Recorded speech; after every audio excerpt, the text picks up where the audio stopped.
Hi students, चलिए हम लोग मेंसुरेशन में कुछ इंपॉर्टेंट सवाल और लगाते हैं। पिछले वीडियो में हमने फार्मूला और कुछ सवाल लगाया है ना, आगे लगाइए कुछ, देखते हैं क्या है।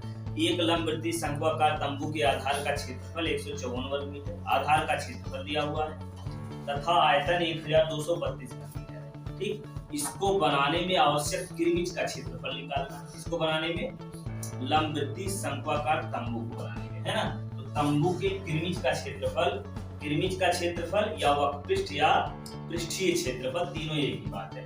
तो वक्रपृष्ठ या पृष्ठीय क्षेत्रफल या किरमिच का क्षेत्रफल क्या होता है, पाई आर।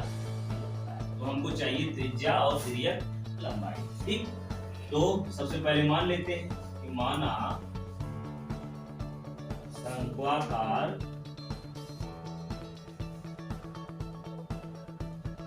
तंबू के आधार की त्रिज्या क्या मानते हैं, आधार की त्रिज्या r, ऊंचाई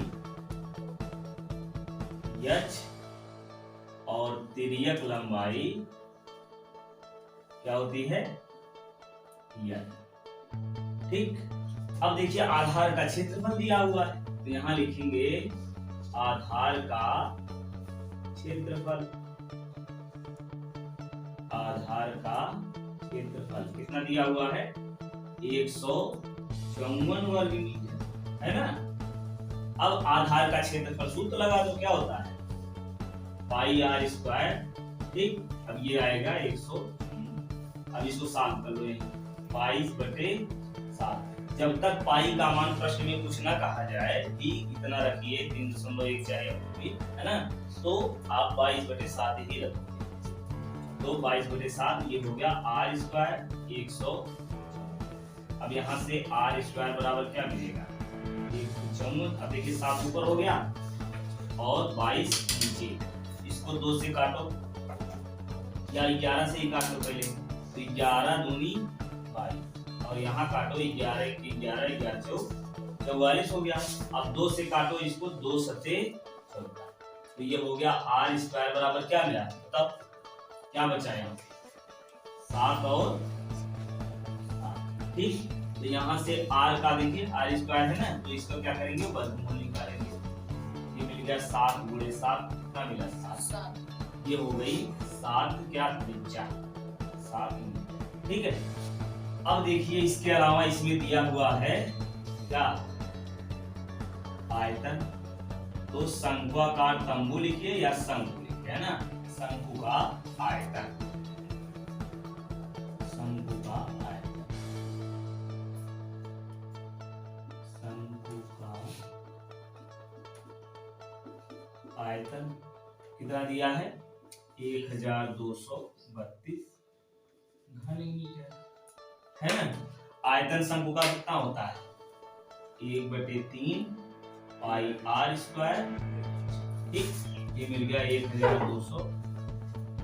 अब देखिए पाई आर स्क्वायर का मान ये हमको पता, वही डायरेक्ट यहाँ रख दो या 22/7 लगाओ। ठीक है, तो ये मिलेगा 1/3 पाई का मान हो गया 22/7 और आर की जगह कितना लिखेंगे, 7 × 7, आर का मान 7 मिला। अब यहाँ लिख लीजिए h बराबर 1200। ठीक है, h का मान निकालना, तो यहाँ से h बराबर क्या हो जाएगा, 1232। अब देखिए ये 7 काट दो, है ना, बचा नीचे 3, इसको ऊपर ले आओ और बटे क्या मिला 22, ये 22 मिला और क्या 7। ठीक, अब इसको साफ करो, ये काटेंगे कितने से, 11 से काट दीजिए, 11 दूनी 22, इसको 11 से काटे, 11 के 11, फिर 11 के 11, 11 दूनी 22, 2 से फिर से काट दो, 2 से कटेगा कितना मिलेगा, 2 बच्चे 10, 2 6 12, फिर ये 7 से काट दो 56, है ना, तो 7 8 56, ये 8 और 3 मिला ऊपर, h बराबर 8 × 3 यानी 8 × 24 मीटर। ये देखिए यहाँ से त्रिज्या मिल गया और ऊंचाई मिल गई। अब हमको चाहिए तिर्यक ऊंचाई कैसे मिलेगी, चलिए तिर्यक ऊंचाई अब तो नीचे से है ना, तो अब निकालेंगे तिर्यक ऊंचाई। ठीक, तिर्यक ऊंचाई कैसे निकालेंगे?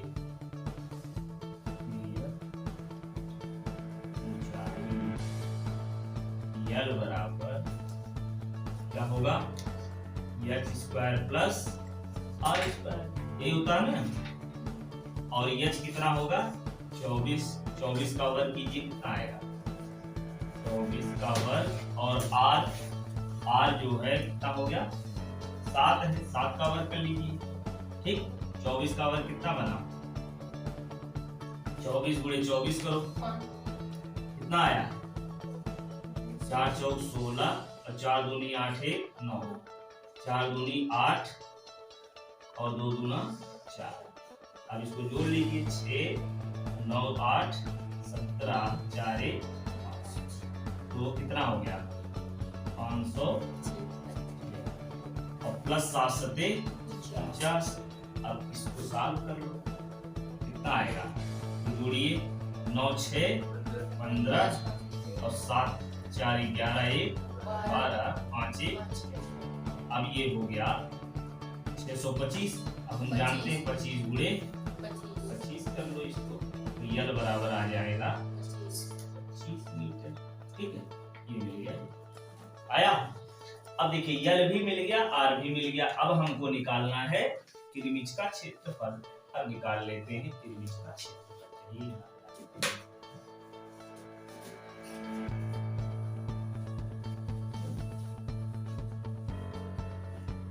ये निकालिए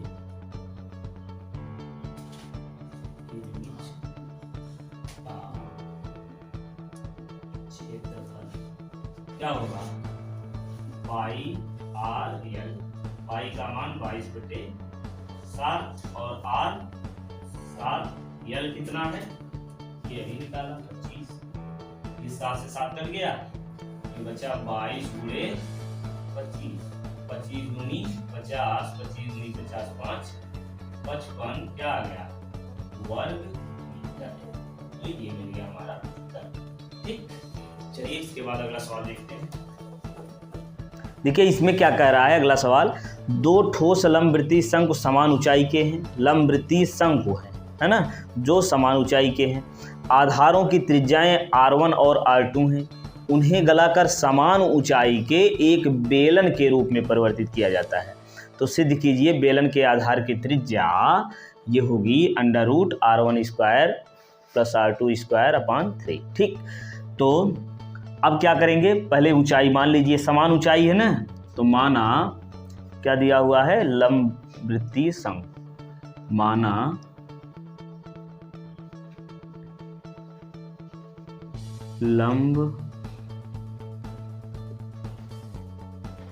लंबवृत्तीय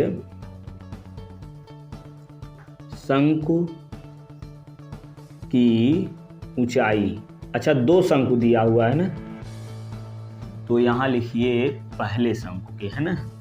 माना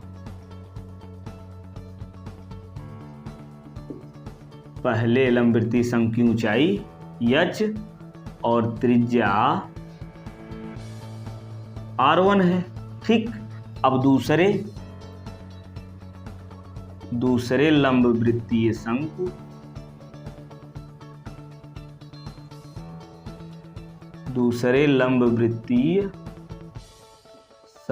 की ऊंचाई कितनी होगी? वही ऊंचाई है तो h हो गया, और त्रिज्या कितनी हो जाएगी? R2 है। ठीक, अब क्या कह रहा है कि दोनों शंकुओं को गलाकर एक बेलन बनाया गया है ना, और बेलन की ऊंचाई जो है इस शंकु की ऊंचाई के बराबर है। तो बेलन की त्रिज्या हमको सिद्ध करनी है ना। तो क्या करेंगे कि देखिए शंकु का आयतन, दोनों शंकु का आयतन मिला देंगे तो जो बेलन बनेगा उसके आयतन के बराबर होगा, क्योंकि बेलन को, दोनों शंकुओं को पिघलाकर ही बेलन बनाया गया है ना। तो यहां से क्या करेंगे? दोनों शंकु का पहले आयतन निकाल लीजिए। यहां लिखिए पहले शंकु का आयतन कितना होगा? 1/3 पाई R1² h। फिर लिखेंगे दूसरे शंकु का आयतन, दूसरे शंकु का आयतन। ठीक, चलो नीतीश बताओ कितना होगा दूसरे शंकु का आयतन। 1/3 पाई r2 स्क्वायर h। ठीक, अब दोनों को जो मिला देंगे तो उस बेलन के आयतन के बराबर हो जाएगा। तो अब यहाँ फिर से मान लेते हैं कि यदि बेलन या लंबवृत्तीय बेलन लिखिए, यदि बेलन के आधार की त्रिज्या, यहाँ हम कैपिटल R मान लेते हैं ना, और ऊंचाई कितनी होगी, ऊंचाई स्मॉल h, क्योंकि उतने ऊंचाई का है।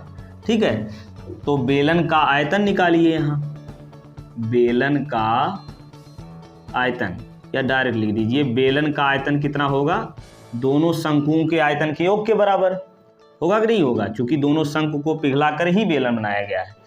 तो बेलन का आयतन बराबर क्या होगा, दोनों शंकु के आयतन का योग, के आयतनों का योग लिखिए, के आयतनों का योग। अब लिखिए बेलन का आयतन क्या होता है, पाई r स्क्वायर h। यहाँ से क्या आ जाएगा, 1/3 पाई r1 स्क्वायर h प्लस 1/3 पाई r2 स्क्वायर h। ठीक है, अब देखिए यहाँ से जो भी कॉमन है उसको कॉमन ले लीजिए, तो क्या मिलेगा, ये यहाँ से लगाते हैं, क्या मिलेगा कॉमन, पाई r स्क्वायर h। इसमें देखिए क्या कॉमन, पाई दोनों में है, h भी है, 1/3 है ना, तो 1/3 पाई h। ठीक है, चलो सुधीर बोलो क्या बचा यहाँ से, 1/3 पाई h निकल गया, बचा क्या, r1 स्क्वायर, और प्लस यहाँ से क्या बचेगा, r2 स्क्वायर आया। अब देखिए इसमें कुछ कटेगा, पाई से पाई कट गया, h से h। ठीक, अब यहाँ से क्या मिलेगा, r स्क्वायर बराबर, ये देखिए r1 square plus r2 square बटे 3 है। तो ये देखिए स्क्वायर इधर लाएंगे तो क्या हो जाएगा, under root r1 square plus r2 square upon 3। यही हमको लाना था, यही सिद्ध करना था, हो गया। ठीक, चलिए अगला देखते हैं। इसके बाद चलिए अगला सवाल देखते हैं। एक बेलनाकार कमरे के ऊपर अर्धगोलाकार गुंबद लगा हुआ है। ये क्या है, बेलनाकार कमरा हो गया, ये बेलनाकार कमरा हो गया, और इसमें ऊपर जो है कैसा, अर्धगोलाकार, कैसा, अर्धगोलाकार गुंबद लगा हुआ है। ठीक, अब कह रहा है कुल भीतरी आयतन, कुल भीतरी आयतन 48,510 घन मीटर है। ठीक, अब इसमें कह रहा है कि भीतरी व्यास, इसका भीतरी व्यास महत्तम ऊंचाई के बराबर, भीतरी व्यास जो है ये व्यास महत्तम ऊंचाई के बराबर है। तो हम मान लेते हैं, क्या मान लेते हैं कि माना, यहाँ लिखिए, माना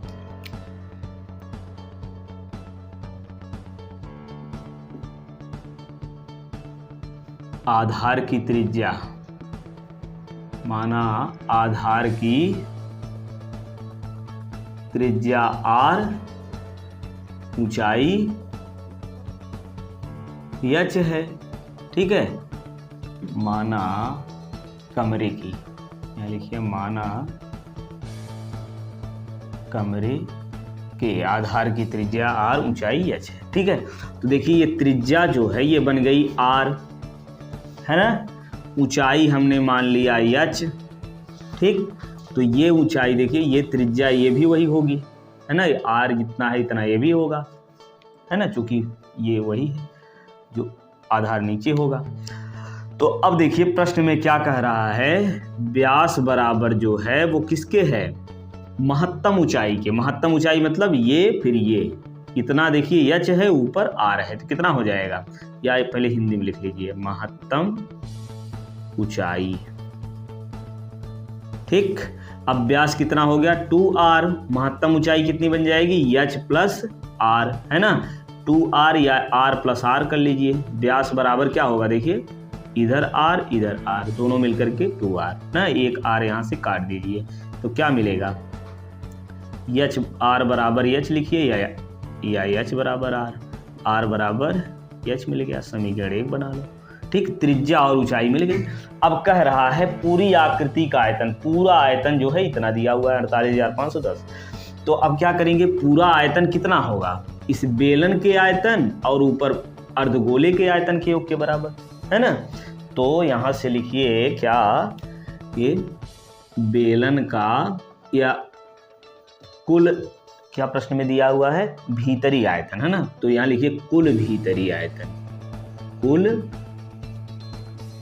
भीतरी आयतन ये कितना होगा, बेलनाकार कमरे का आयतन या कह लीजिए बेलन का आयतन है ना, बेलन का आयतन धन अर्धगोले का आयतन, ऊपर कैसा है, अर्धगोला है, अर्धगोले का आयतन। अब रख दीजिए कुल भीतरी आयतन कितना दिया हुआ है, 48,510। अब ये बराबर मिल गया बेलन का आयतन πr² h और अर्धगोले का आयतन 2/3 πr³। ठीक, अब r और h का सब मान यहाँ रख लीजिए। कैसे, देखिए h बराबर r है तो h की जगह r रख लो या r की जगह h रख लो। ठीक है, तो हम यहाँ h की जगह r रखेंगे, क्योंकि इसमें r है तो r के रूप में आ जाएगा। तो अब इसी को लिखिए, या इसको पहले लिख लेते हैं ना, क्योंकि इसी को हल करना है। तो यहाँ लिखिए πr², h की जगह ये भी r हो जाएगा है ना, और फिर प्लस 2/3 πr³। ठीक, तो ये बन गया कितना, πr³ प्लस 2/3 πr³। ठीक, अब ये बराबर कितना है, 48,510, 48,510। ठीक, अब इसको सॉल्व कर लीजिए। देखिए इसका गुणा करेंगे फिर जोड़ेंगे है ना, तो कितना आएगा, 3 πr³ धन 2 πr³ पूरे बटे कितना, 3 बराबर 48,510। ठीक है, 3 2 5 πr³ बटे 3 बराबर 48,510। ठीक, अब यहाँ लिखिए 5 गुणे 22/7 हो जाएगा, ये 22/7। ठीक, और नीचे ये 3 बचा हुआ है, ये r³ बराबर 48,510। ठीक है, अब यहाँ से r³ बराबर क्या मिलेगा, 48,510 गुणे, देखिए ये यहाँ से कुछ नहीं कटेगा ना, ऊपर करो, ये 3 और 7 ऊपर हो गया, नीचे क्या होगा, 5 गुणे 22। अब इसको 11 से काट दीजिए, 11 दूनी 22, 11 चौक 44, 11 चौक 44, 11 के 11 0। ठीक, अब क्या करेंगे, यहाँ 5 से काट दो, 5 अठे 40, फिर 5 अठे 40, 5 दूनी 10, फिर 2 से काटो, 2 चौकार 2 चौकार तो 1 के 2। ठीक, अब देखिए यहाँ क्या मिला, r³ बराबर ये 441 गुणे 7 त्रिक 21। अब देखिए हम जानते हैं कि 21 गुणे 21 कितना होता है, 441, या फिर गुणनखंड कर लीजिएगा। तो यहाँ से r³ बराबर मिल जाएगा 21 गुणे 21 गुणे 21। आया, ये आया समझ में ना। ठीक, तो r बराबर कितना आ जाएगा, 21 क्या मीटर, ये मिल गया त्रिज्या। ठीक, इसमें हमको निकालना क्या है, ऊंचाई। तो जितनी त्रिज्या है उतने ऊंचाई है, तो ऊंचाई कितनी आ जाएगी, 21 मीटर। ठीक है, बस हो गया ये सवाल। चलिए अगला सवाल देखिए, इसमें क्या है कि एक ठोस धातु के बेलन के दोनों सिरे अर्धगोलाकार हैं। क्या है कि ठोस धातु का बेलन है, तो यहाँ लिखेंगे ये ठोस धातु का, यहाँ बना लीजिए बेलन, ये बेलन है। और इसमें क्या कह रहा है कि इसके दोनों सिरे अर्धगोलाकार हैं। कैसे हैं? अर्धगोलाकार। ये अर्धगोलाकार हो गया, ये ठीक अर्धगोलाकार है। इसकी संपूर्ण ऊंचाई 19 सेंटीमीटर है। संपूर्ण ऊंचाई 19 सेंटीमीटर है और बेलन का व्यास 7 सेमी है। ये व्यास जो है ये 7 सेमी है। ठीक, तो त्रिज्या कितनी हो जाएगी? 7/2। तो ये कितना हो जाएगा? 7/2। ठीक, वैसे यहाँ भी। ठीक, तो इसमें क्या कह रहा है कि इस ठोस का भार ज्ञात कीजिए। क्या ज्ञात कीजिए? भार। भार ज्ञात करना है, वो भी कैसे? 1 घन सेमी धातु का भार, 1 घन सेमी धातु का भार 4.5 ग्राम है। तो 1 घन सेमी धातु का भार 4.5 ग्राम है। तो यदि कितना आयतन है ये मिल जाए, देखिए 1 घन सेमी का इतना ग्राम है, तो 2 घन सेमी का कितना होगा? गुणा करेंगे 9 ग्राम आएगा। या तो कितने घन सेमी है ये यदि पता चल जाए तो इसी में गुणा करके हम भार निकाल लेंगे, है ना। तो क्या करना होगा? इसका पूरा आयतन निकालना होगा, यानी कितना घन सेमी ये धातु का टुकड़ा है, पहले इसको निकालेंगे। तो इसके लिए क्या करना होगा? इस बेलन का आयतन और 2 अर्धगोलों का आयतन जोड़ देंगे, आ जाएगा पूरी आकृति का आयतन। तो यहाँ लिखिए क्या दिया हुआ है? पूरा ये बेलन के धातु का ठोस धातु लिखिए, है ना। ठोस धातु का आयतन बराबर कितना होगा? बेलन का आयतन, बेलनाकार है ना, बेलन का आयतन धन 2 अर्धगोले का आयतन, 2 अर्धगोले का आयतन। ठीक, तो लगाइए। बेलन का आयतन कितना होगा? πr² h धन 2 अर्धगोले का कितना होता है? 2/3 πr³। अब देखिए यहाँ से r भी मिला हमको, है ना। और h देखिए, पहले h निकाल लीजिए। किसका? बेलन का। बेलन की यहाँ से ऊपर लिखेंगे, है ना। बेलन की ऊंचाई h बराबर कितना होगा? देखिए पूरा 19 है ना, पूरा 19 है। तो जिसमें से बेलन देखिए कैसे मिलेगा? इतना ये वाला भाग, इधर ये वाला, दोनों अर्धगोलाकार भाग निकाल लीजिए तो बेलन की ऊंचाई आ जाएगी। तो बेलन की ऊंचाई में से देखिए देखिए बेलन की ऊंचाई पूरा 19 है, उसमें से 7/2 नीचे से, 7/2 ऊपर से ना। तो पूरा कितना निकालना है? 7/2 माइनस 7/2, यानी 19 माइनस, देखिए 7/2 कितना बनेगा? 7, है ना। हर बराबर है तो जुड़ जाएगा, 14 7 हो जाएगा। तो ये कितना आ गया? 19 में से 7 गए, कितना बचा? 12। ये 12 सेमी आ गया। तो यहाँ रख लीजिए पाई 22/7।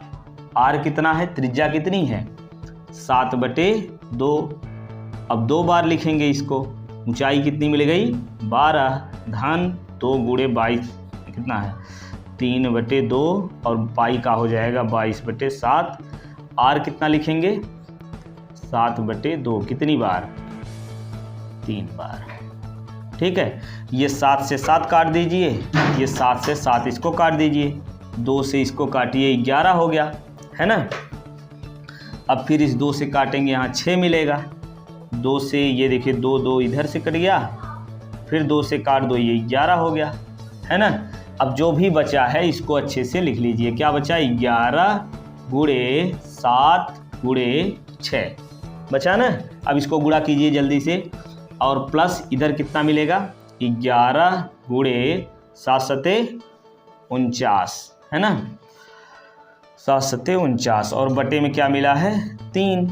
ठीक, इसको गुणा करेंगे 11 सते 77 गुणे 6, है ना। धन इसी में 3 का और गुणा कर लीजिए, धन कितना बनेगा? 11 गुणे 49 पूरे 1/3। अब ये मिलेगा, देखिए पूरा गुणा कीजिए, कितना आएगा? 77 गुणे 18 धन ये 11 से गुणा करेंगे, 11 9 99, 11 चौक 44, 44 और 9 9 4 13 4 1 5, तो ये हो गया 53 पूरे 1/3। 77 गुणे 18 हो गया, कितना आया? 77 गुणे 18 कितना? 1386 और प्लस 539 पूरे 1/3। अब ये जोड़ लीजिए, 9 6 15, 8 2 10, 1 11, 1 12, है ना, 8 4 12, और ये 5 3 8 1 9, और ये हो गया 1/3। ठीक, इतना घन सेमी आ गया धातु का आयतन। अब भार निकालना है, धातु का भार। धातु का भार बराबर, धातु का भार कैसे मिलेगा? ये आ गया हमारा ठोस धातु का आयतन, है ना। तो आयतन इतना घन सेमी आया, एक घन सेमी का भार 4.5 ग्राम है, तो क्या करेंगे 4.5 से कर देंगे गुणा, 3 से काटिए, 3 1 3, 3 5 15। अब 1925 में 1.5 से गुणा कर लीजिए, कितना आया है? 87.5। इतना जो है आ गया इतना ग्राम। ठीक, इतना ग्राम हो गया। यदि किलोग्राम में बदलना चाहें तो क्या करेंगे, 1000 से भाग दे दीजिए, तो 2.8875 किग्रा। ठीक, ये हो गया हमारा सवाल। चलिए लगाते रहिए, मिलते हैं नेक्स्ट वीडियो।